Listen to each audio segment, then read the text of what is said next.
નગરપાલિકાનો મિલકત વેરો ભરવા માટે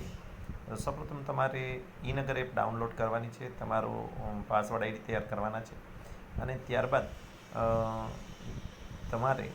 તમારી જે અગાઉની જે વેરો ભર્યાની પહોંચ છે તે સામે રાખવાની છે, અથવા તો તમને પાલિકાએ જે વેરો ભરવા માટેની જે તમને સ્લીપ આપી હતી એ પણ તમારે કદાચ સામે રાખો તો ચાલશે. અને એની અંદરથી સૌપ્રથમ તમારે તમારી પાલિકા સિલેક્ટ કરવાની છે, ત્યારબાદ તમારે ઓલ્ડમાં જવાનું છે અને ઓલ્ડમાં જઈ